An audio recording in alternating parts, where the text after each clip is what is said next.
আজ আমি নতুন নিয়মে সাজনা রেসিপি দেখাবো। তার জন্য আমি একটা কড়াইতে প্রথমে তেল দিয়ে দিব। এখানে আমি পেঁয়াজগুলো দিয়ে দিব। এখানে আমি মরিচ আর রসুন গুঁড়া করে নিয়েছি, আর এখানে ডাল নিয়ে নিয়েছি। এখন আমি এগুলো দিয়ে দিব। এখানে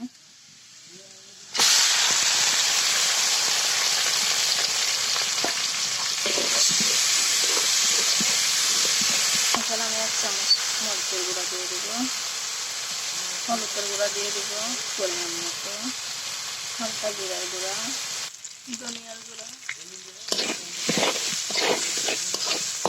এখানে আমার সব মশলা করা হয়ে গেছে। এখন আমি এখানে স্বাদ মতো লবণ দিয়ে দিব।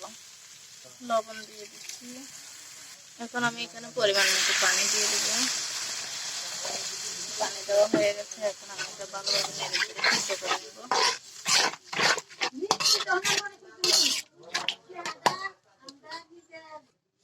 এখানে আমি একটু ডেকচির মধ্যে পানি নিয়ে নিচ্ছি। এখানে আমি ছোট ছোট আলু কেটে নিয়েছি। এখন আলুগুলা দিয়ে দিব পানির মধ্যে। নিয়েছি সাজনাগুলো পানিতে দিয়ে দিব এখন। তো আমি তরকারিগুলো আগে থেকে কেটে রাখছিলাম। তো এখন দেখেন, এখানে আমি সবকিছু এখানে টমেটো সহ কেটে রাখছি। আমি এই তরকারিগুলো দিয়ে আমি রান্না করব। এখন আমি এগুলো ভালোভাবে ধুয়ে পরিষ্কার করে নেব। নিয়ে ডালগুলো ভালোভাবে কষিয়ে সিদ্ধ হয়ে গেলে এখন তারপরে আমি এগুলো দিয়ে দিব সেখানে। তো এইভাবে সাজনা রান্না করলে নিরামিষ অনেক মজা হয়। এটা কিন্তু নিরামিষ, এখানে আমি কোনো মাছ ব্যবহার করব না।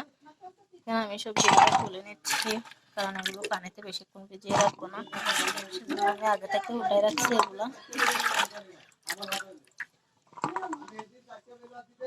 তো আমার এগুলো হয়ে গেছে, তরকারিগুলো উঠাই ফেলছি আমি। এখন আমি ডালগুলো সিদ্ধ হওয়ার জন্য অপেক্ষা করব।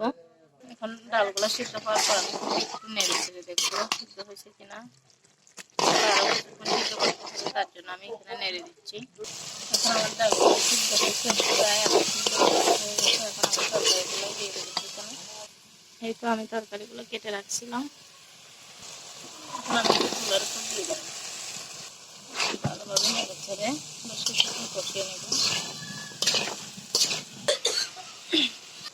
বেশ কিছুক্ষণ সিদ্ধ হওয়ার পর আমি এখন আরেকটু ভালোভাবে নেড়ে দিব। এখন আমি এখানে পরিমাণ মতো পানি দিয়ে দিব। তো এখানে আমি পানি দিয়ে নিয়েছি।